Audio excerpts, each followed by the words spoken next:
Jake was used to the rough life of a cargo pilot. He didn't care much for fancy space stations or glittering cities. He liked the quiet, dusty planets that most people overlooked. Today was no different. He was on Sirax 9, a small colony on the edge of human-controlled space. The colony was nothing special, just a place where people worked in mines, traded goods, and tried to stay out of trouble. Jake had just landed his ship, the Iron Wolf, at a docking bay, and was making his way to the local cantina for a drink when he noticed something strange. A woman was standing outside the cantina, her arms wrapped around herself as if she were trying to protect herself from an invisible force. She was alien, her skin a soft blue hue, her long hair braided with small silver beads that shimmered in the dim light. But it wasn't just her appearance that caught Jake's attention. It was the desperate look in her eyes. Jake took another step toward the entrance, but the woman's eyes locked on him. She moved quickly, her feet almost silent on the gravel beneath her. Before he could react, she was standing right in front of him, blocking his path. "Please," she said in a voice that was barely above a whisper, "you have to help me." Jake was taken aback. Normally, when strangers approached him, they wanted something. Money, food, maybe a ride. But the way she looked at him was different. It wasn't like the usual beggars he encountered on these backwater planets. She seemed afraid. He crossed his arms and tilted his head. "Help you? With what exactly?" Her hands trembled slightly, but she kept eye contact. "Marry me." Jake blinked, thinking he had misheard her. "What?" "I'm begging you," she said, her voice urgent now. "Marry me. I don't have much time." Jake took a step back, shaking his head. "Look, lady, you've got the wrong guy. I'm just a cargo pilot. I don't do marriage, especially not with, well, aliens." He waved his hand vaguely in the air, feeling uncomfortable. She took a deep breath, trying to calm herself. The desperation in her eyes, though, didn't fade. "I don't have any other choice," she said, lowering her voice. "Please, you don't understand. I need to marry you. It's the only way I can survive." Jake was still confused, but there was something about her story that pulled at him. He wasn't exactly a kind-hearted guy, but he wasn't cold enough to ignore someone in real danger. "Why? What's going on?" The woman glanced around nervously, as if afraid someone might be listening. "My name is Lissa," she began, her voice soft but steady. "I am from the planet Zephyra. My people, we are a peaceful species, but we have strict customs. If a female does not have a husband by the time she is of age, she is considered a burden, an outcast. They kill us if we do not find a mate." Jake frowned, trying to process what she was saying. "Wait, you're saying your people kill women who don't get married?" Lissa nodded. "Yes, it's the law. But there is a loophole. If I marry a human, the law doesn't apply.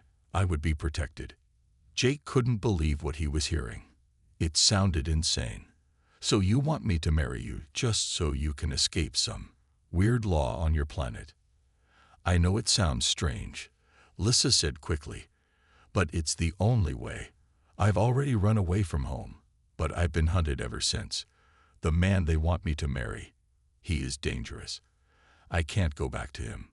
Please, you're my only hope." Jake stood there for a moment, unsure of what to do. He didn't even know how he'd gotten into this situation. His mind raced as he tried to make sense of everything.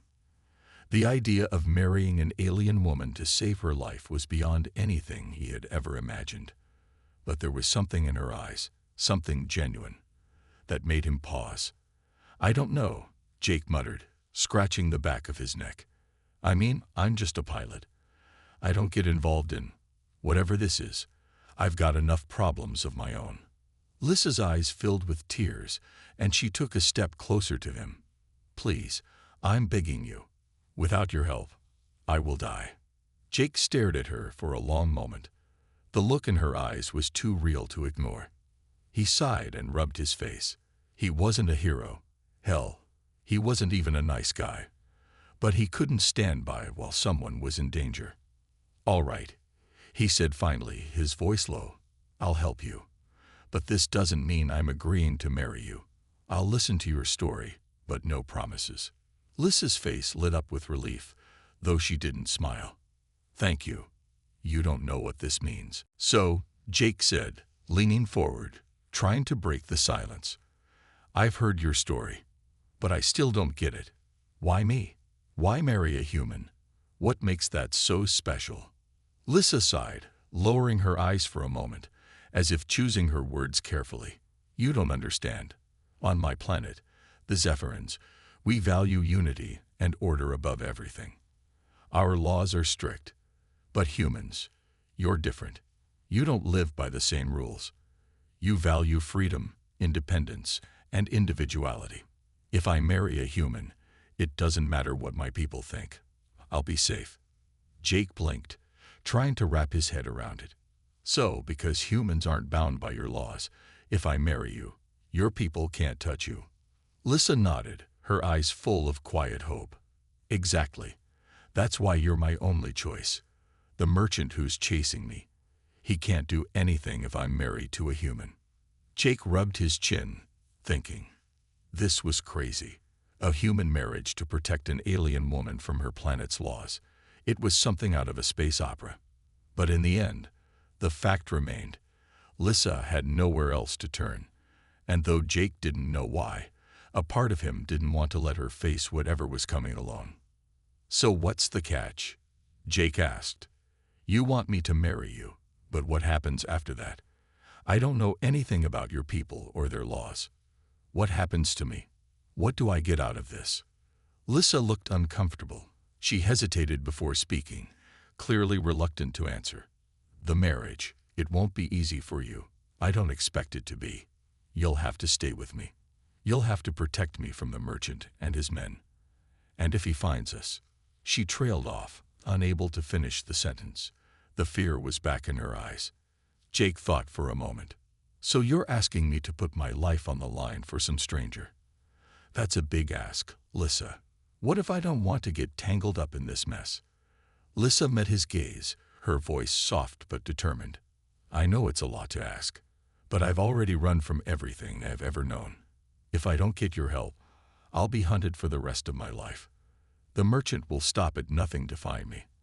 I can't fight him alone. And if I go back, I'll be nothing but a piece of property. I don't want that.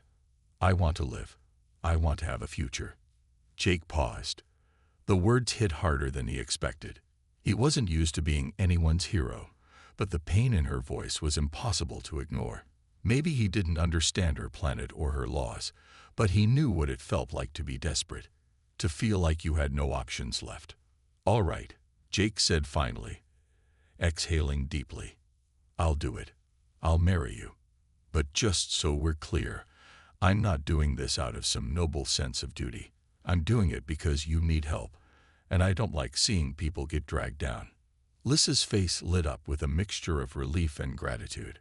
"Thank you," she said, her voice full of emotion. "I don't know what to say. You don't realize how much this means to me." Jake shrugged. "I guess you'll have to figure that out later. But if we're going to do this, I need to know everything. Who's this merchant? What's his deal? And why is he so eager to hunt you down?" Lissa nodded, and after a moment's hesitation, she began to explain. "The merchant's name is Derek Velos. He's a powerful man, rich and well-connected. He controls much of the trade on my planet. He doesn't care about anything except profit. And when my family arranged the marriage, he saw it as an opportunity to gain even more power." She took a shaky breath. "I didn't want to marry him. I didn't want to be used like that. So I ran away. But he's not the kind of man who gives up easily. He's ruthless, and he'll do whatever it takes to get what he wants. That includes sending bounty hunters after me." Jake felt a chill run down his spine. The way Lissa spoke about Derek, it was clear she was terrified of him. The thought of a ruthless merchant chasing after a woman who had already escaped his clutches made Jake uneasy. "What happens if I don't marry you? What does Derek do then?" Jake asked. If I'm not married by the time he finds me, he'll send me back to Zephyra. And if I resist, he'll have me arrested. There's no escaping it. I'll be forced to marry him, and then I'll be under his control forever. I can't let that happen. Jake leaned back in his chair, thinking it over. His gut told him he was walking into a mess, one he didn't fully understand. But something about Lissa made him want to help her.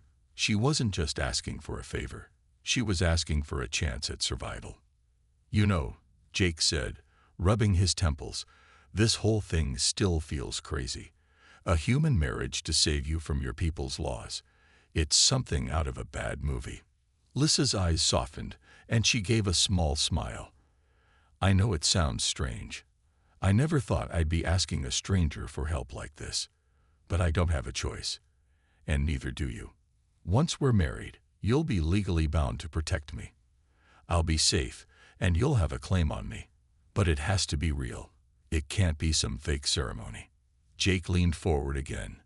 So, we're really doing this. No turning back once we're married. Lissa nodded, her expression serious. No turning back. But if you really want to help me, you have to understand that this isn't just about survival. It's about finding freedom. If we can stay ahead of Derek and get the authorities involved, maybe we can stop him before it's too late. Jake sat quietly for a moment, thinking. He wasn't the kind of guy to rush into anything, especially not marriage. But something about Lissa's determination made him want to see this through. He had no idea how he was going to protect her from a powerful merchant and his army of bounty hunters, but if it meant saving her, he was willing to try. Well then, Jake said, standing up and offering her his hand, let's get this over with. I'll marry you. But just remember, I'm not doing this because I believe in some grand love story. I'm doing it because you need me, and I can't just leave you out there to face this alone. Lissa hesitated for a second, her eyes searching his face. Then she reached out, taking his hand. Thank you. You don't know how much this means to me. Jake nodded, feeling the weight of the decision settle on his shoulders. The future was uncertain, and the dangers were real. But for the first time in a long while, Jake felt like he was doing something that mattered. Jake wasn't sure what he expected when he agreed to marry Lissa.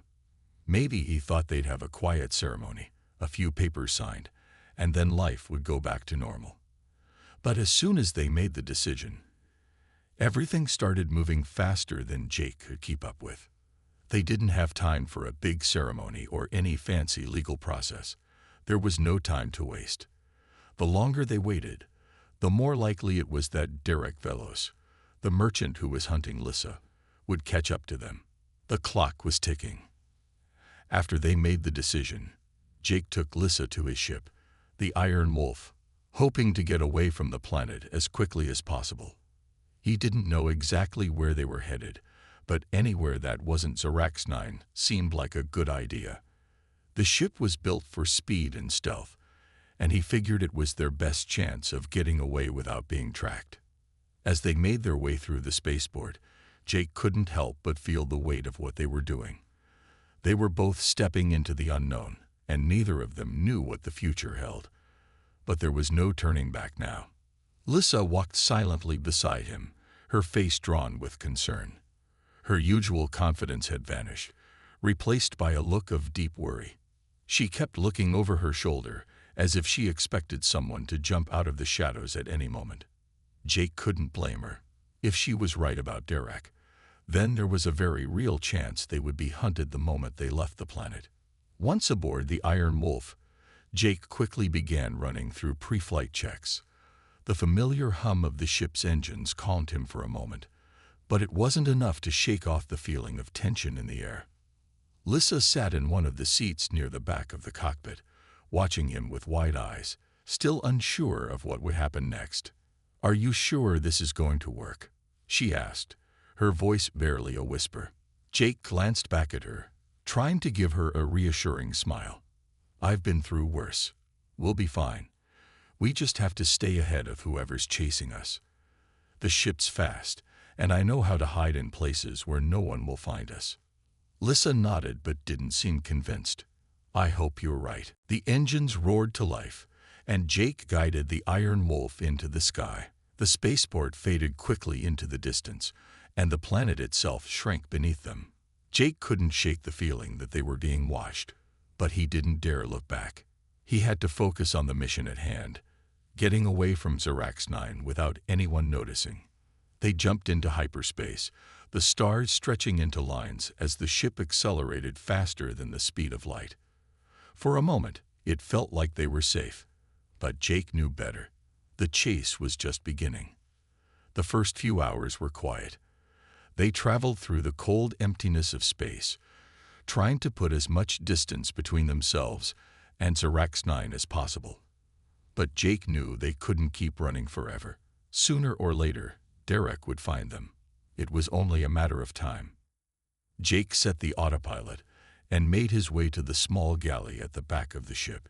He grabbed some food and sat down at the table.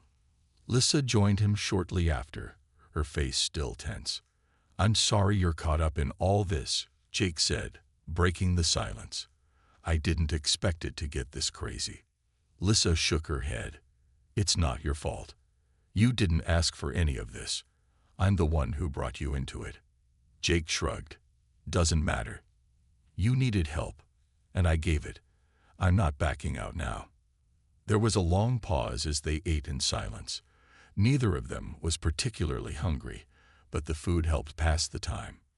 We should make for a place called Draconis Station, Jake said after a while. It's a neutral zone. No one really has control over it. If we can make it there, we can figure out our next move. Lissa looked up at him. Is it safe? Jake leaned back in his chair. As safe as anything gets in space. It's a place for smugglers, traders, and people who want to disappear. If we can't lose Derek, we might be able to hide there until things calm down. Do you think we can really outrun him? Lissa asked, her voice laced with doubt. Jake nodded, though he wasn't entirely sure himself. We'll have to. We don't have much choice. Hours passed. The ship hummed along through the dark stretches of space, but Jake couldn't shake the nagging feeling that they were being followed. He kept his eyes on the scanners, watching for any signs of pursuit. So far, nothing. But that didn't mean they were safe. Derek was smart, and he had resources. Jake knew they had to stay ahead of him if they wanted to survive. Then, a warning light on the control panel blinked on. Jake's heart skipped a beat. Shit, he muttered under his breath, turning his attention to the readout. We've got company. Lissa stood up, looking alarmed. What does that mean? It means we're not alone out here anymore, Jake said, punching a few buttons to get a clearer read on the incoming ships. Someone's tailing us. Lissa's eyes widened. It's him, isn't it? Jake didn't answer immediately. He didn't need to. He could already see what was coming. 2 ships had appeared on the scanners, and they were closing in fast. He gritted his teeth and slammed his fist against the console. Damn it. It's him. The feeling of dread washed over him like a cold wave. They hadn't been able to get far enough ahead. Derek's men had caught up to them.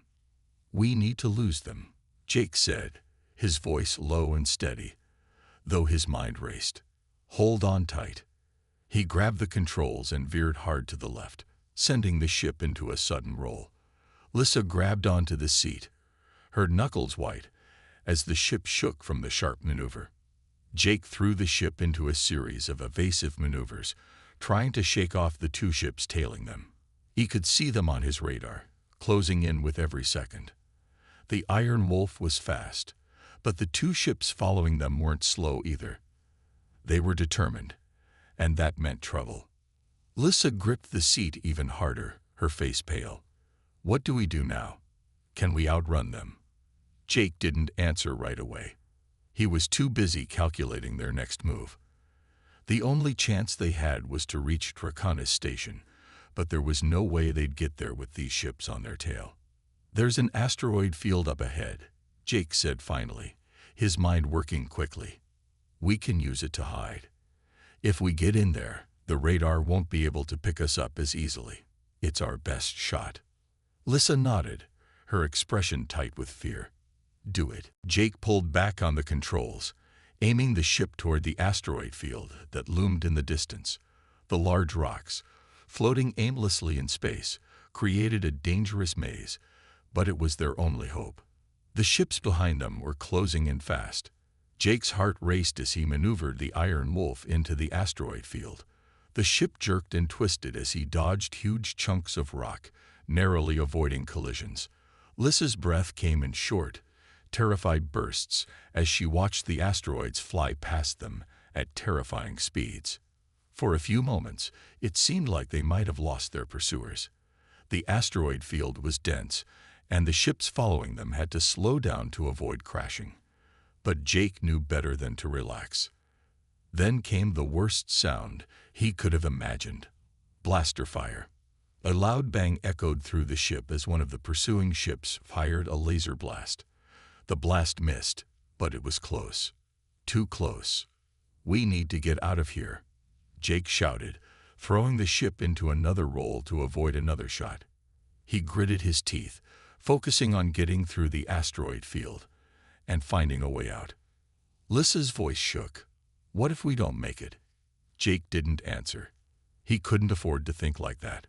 He needed to keep them moving, stay one step ahead.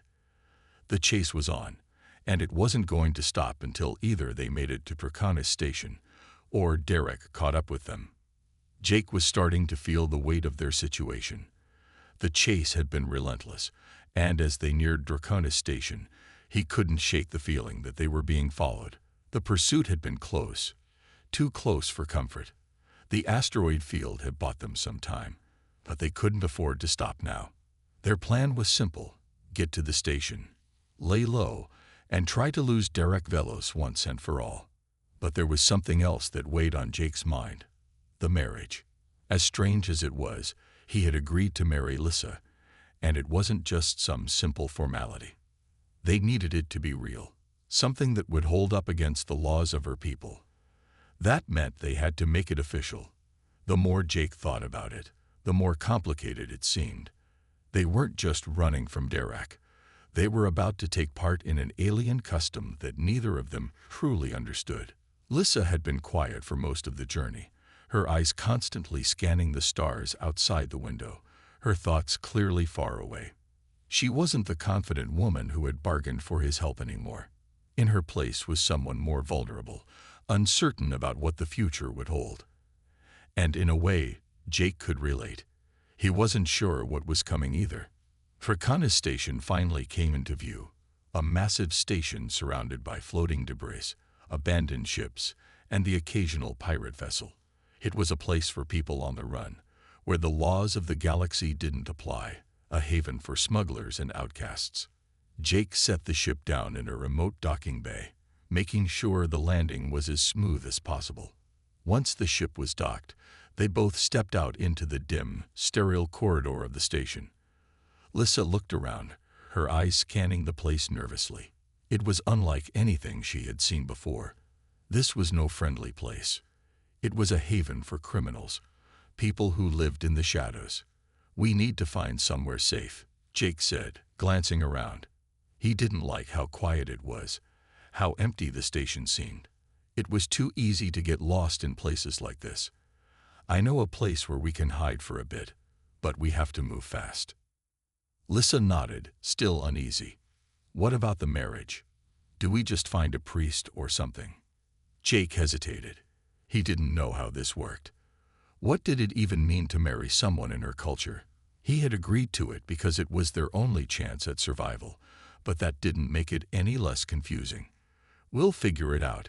We just need someone who can help us make it official. They walked quickly, weaving through the maze of corridors. They passed several shady figures, their eyes watching them suspiciously as they moved past. There were no friendly faces here. People kept their heads down and avoided eye contact. Jake felt the tension in the air. He had been in enough dangerous places to know when things didn't feel right.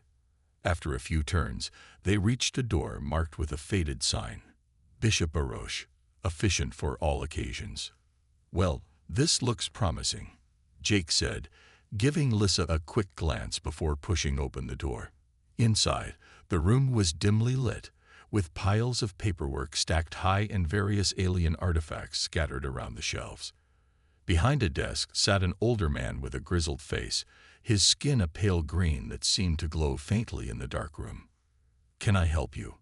he asked, his voice low and gravelly, though there was a certain warmth to it that made him seem approachable. "We need to get married," Jake said bluntly. There was no point in sugarcoating it. They had. The man raised an eyebrow, clearly surprised by the request. "Married? You too? Here?" He studied them both for a moment, his eyes narrowing in curiosity. "You sure about this? You understand this isn't some simple ceremony, right?" Lissa stepped forward, her voice steady despite her nervousness. "Yes, we understand. It needs to be real. We need the legal marriage for my protection." The man nodded slowly, his face softening with understanding. "I see. Well, if it's real you want, then I can help. But it'll cost you." Jake didn't hesitate. "How much?" 1,000 credits. I'll need to prepare the papers, and you'll need to make sure it's done properly. There's no going back once it's official." Jake turned to Lissa, his mind racing.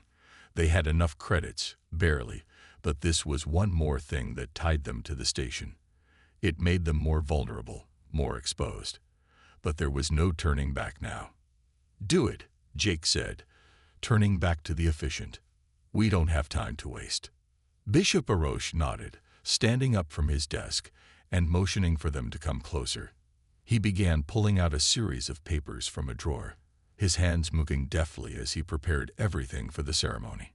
It was strange, like watching a marriage unfold under the most unusual of circumstances.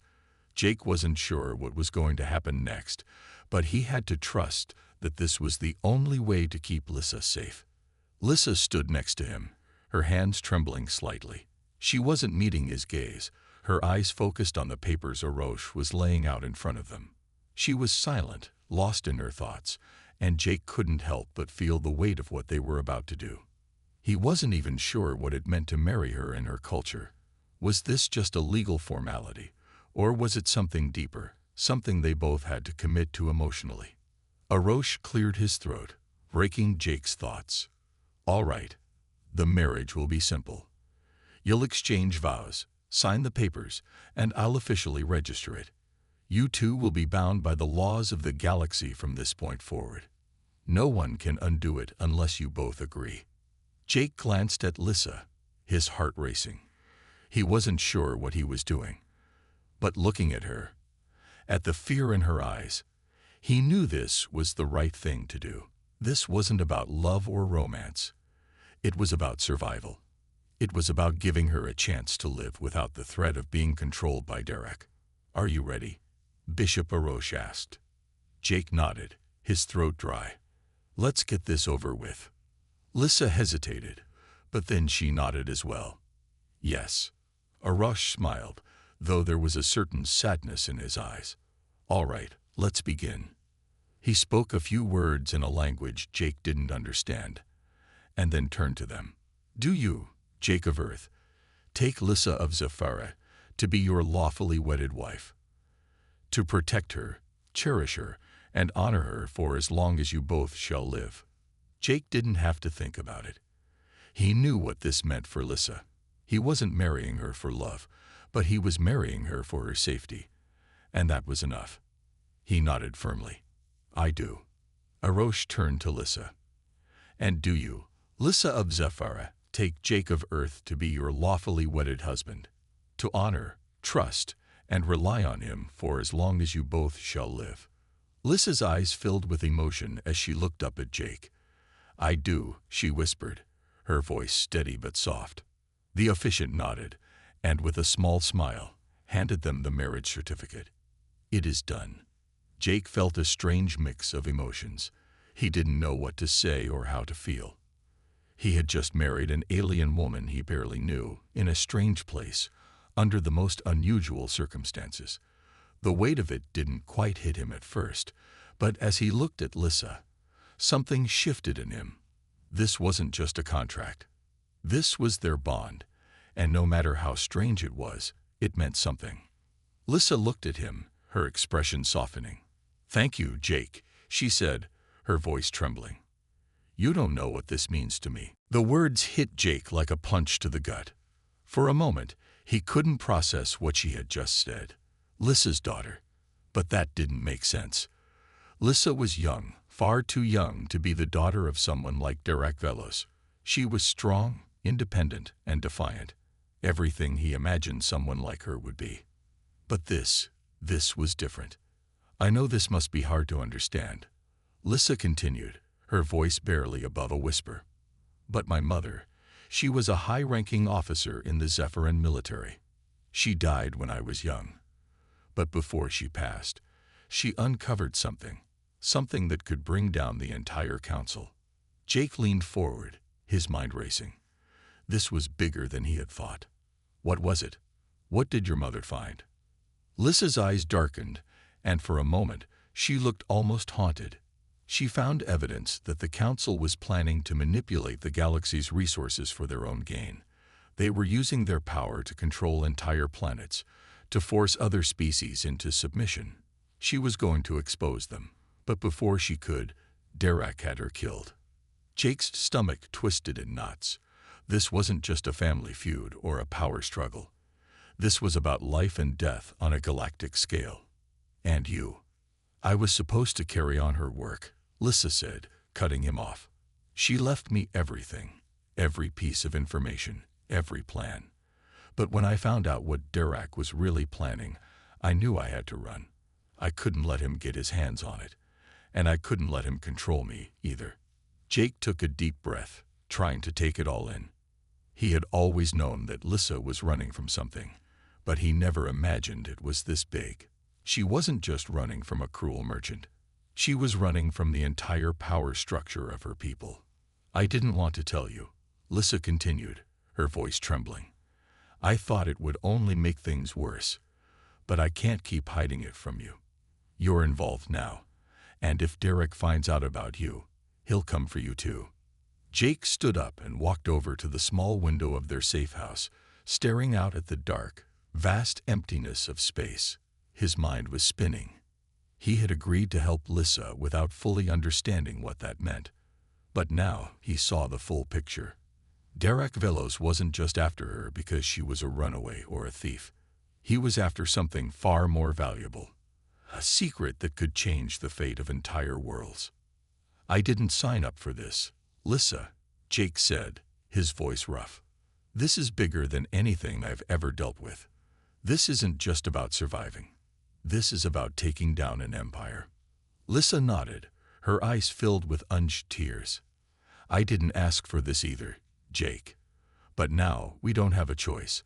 I can't do this alone." Jake turned back to her, his mind made up. He wasn't going to walk away. He had already put himself into this mess, and now there was no turning back. He had already made a promise to her, to protect her. And that promise had just grown far more complicated. "I'm with you," Jake said, his voice firm. "No matter what happens, we'll face this together. But we need a plan. We can't just keep running." Lissa gave him a grateful smile, her eyes shining with a mix of relief and sadness. "Thank you," she whispered. Jake took a seat next to her, his mind working furiously. "We need to find a way to get that information. If Derek wants it so badly, it's got to be important. We have to figure out what it is and how we can use it to take him down." Lissa looked at him with a mixture of hope and fear. "I don't know how we'll do it, but we have to try. The council is too powerful. If we can't stop them, no one will." For the first time since they had met, Jake felt a sense of determination growing inside him. This wasn't just about saving Lissa anymore. This was about standing up to a corrupt system, taking down the people who had been controlling the galaxy for far too long. They didn't have all the answers, but they had each other. And that, Jake realized, was all they needed to take on whatever came next. The tension between Jake and Lissa had reached a breaking point. It wasn't just about running anymore. It wasn't just about surviving. Everything had escalated, and now they had something far bigger to deal with. Lissa's secret was out, and the danger that came with it was unlike anything they had ever faced before. Jake sat on the edge of the bed, his thoughts spinning. What he had once thought was just a simple mission to help an alien woman escape her past had turned into a war against a powerful force. Lissa's father, Derek Velos, wasn't just a dangerous man. He was a key player in a system of corruption that spanned galaxies. He was part of the Zephyrin Council, and he would stop at nothing to get what he wanted. The secret that Lissa carried. Jake had known they couldn't hide forever, but the reality of their situation was settling in now. Derek Velos wouldn't just give up. The council wouldn't just let this go. Lissa wasn't just running from one man. She was running from a whole system. Lissa had been staring out the window for a while, her eyes focused on the stars. Her expression was unreadable. It had been like this for days, her emotions hidden behind a mask of control. But Jake could see the cracks in that mask. The weight of what they were facing was wearing her down. Finally, Lissa turned to him. "We can't keep running, Jake," she said quietly, her voice tinged with a sadness that Jake hadn't heard before. "It's time we faced them." Jake looked at her, his heart heavy with uncertainty. "What do you mean?" "I mean," Lissa continued, her gaze intense, "we can't keep hiding in places like this, hoping that Derek will just forget about us. He's too powerful. The Zephyrin Council controls so much, Jake. We can't outrun them forever." Jake's mind raced. What Lissa was saying was true. They couldn't keep running. But what did facing them mean? Did that mean fighting? And if they fought, how could they stand a chance against a system that had so much power? "We have to get the information," Lissa said, reading Jake's thoughts. "We have to find what my mother left behind. If we can expose The smuggler studied them for a moment, then shrugged. "All right, but you better hope your plan works.